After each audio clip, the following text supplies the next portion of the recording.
So in this video I'm going to show you how to single crochet into the back ridge of a chain.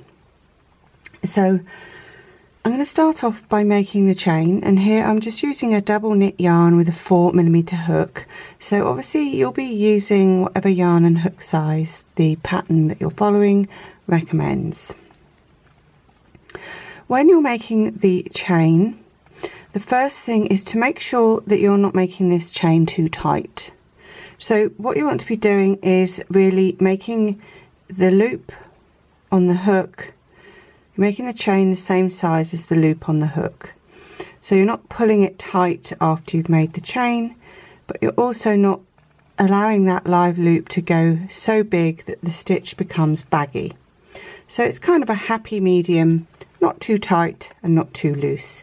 So as you may know, I'm a crochet teacher and I've been teaching crochet for more than 10 years, and the most common problem I see is people crocheting this starting chain just way too tightly, and that's usually because they're pulling this live loop, the loop on the hook, they're pulling it far too tight, and then when they're pulling the yarn over through it, then obviously then makes the whole resulting chain extremely tight.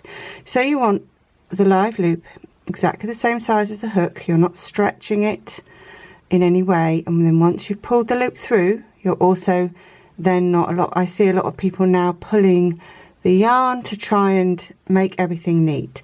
There's a difference between neatness and crocheting too tightly. What we're aiming here is for neat and even, but not massively tight. So that will do for the minute. You've got your chain. So obviously if you're going to be doing a single crochet through the back ridge, you have to understand the anatomy of the chain. And the chain is made up of 3 parts. We've got the V on the front, which kind of looks like a black braid or a plait, and then when you roll the chain to the back, you've got the 3rd element of the chain, which is the back ridge. So if we have the chain horizontal like this, we've got front loop, back loop, and then the back ridge. So if you're a knitter, back ridge looks a bit like a pearl bump, doesn't it? So when you're making a chain and then the next row is a single crochet, which is a UK double crochet, you always need to leave 1 chain as your turning chain. So let's say you want 10 single crochet stitches, you'll need to make your foundation chain 11 chains long. So I don't know how many I've done, doesn't really matter. I'm just actually going to just show you the next step of the process of crocheting in the back ridge. So I'm going to turn the work to the wrong side, and so that I can see the back ridge of the chain. And as I said, we always have 1 turning chain for single crochet or UK double crochet. So we're going to skip 1 ridge, and that first ridge nearly always gets extremely squished there. Can you see it's very small? So we literally just ignore that. And then we work into the back ridge. So if we're holding the chain horizontal, we're coming underneath, up and through like that. And then for a single crochet, we'll pull up a loop, and then we yarn over and draw off 2. So the next stitch is going into the next empty ridge. So the key with this really is to just try and keep this chain as stable as possible, so that you're not continually twisting it around and rolling it, because this is the kind of thing that once you get a bit of a rhythm going, it's much easier to keep your eye in where you're going.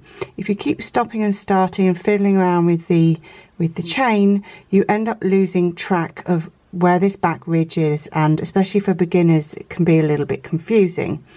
So we can see here I've got a stitch in there because it's pulling on there, so our next empty back ridge is here.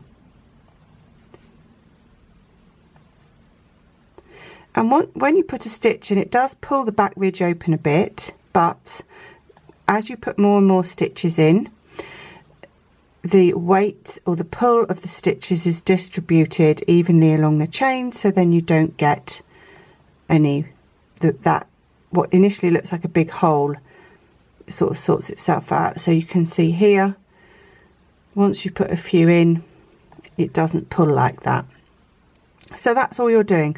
I tend to try and have the chain lying the nice side of the chain, that braided bit, lying flat on my finger so that it's easier for me to put my hook through that back ridge.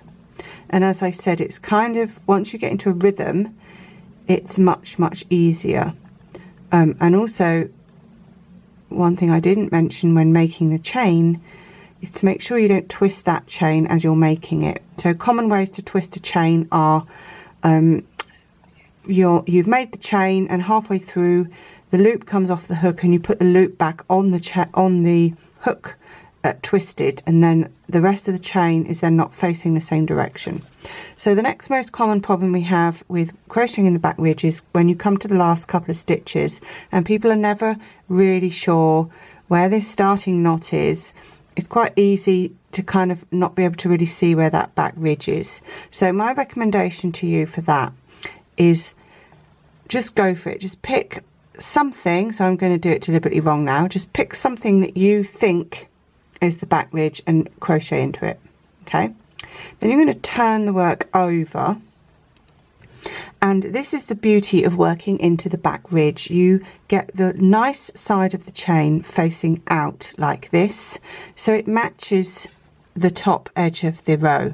And this is really handy if this is an edge. Even if you need to crochet something else on there, it makes it so much easier than having the back edge of the chain facing out, or you know, traditionally sometimes people crochet through the top loop and the back ridge. So this is my preferred method of crocheting into a foundation chain actually. So here we can see that I picked what I thought was the back ridge, but I can clearly see that these V's of the chain, they don't follow round, so that means I did not go into the right part of the stitch, so of the chain rather. So let's pick another bit there. So I'm just obviously did it wrong deliberately, but my point is you know, you don't need to get stuck. You just try something out, and if it's not right, you pull it out and have another go. So here you can see the perfect underside of that foundation chain, which matches the top side. So anyway, I know this is a pretty basic thing for most people, but having recently taught a few things where we needed to work into the back ridge of the chain, I discovered that quite a lot of people are not very confident about it and not entirely sure what that involves. So hopefully that will clear up a few things for you.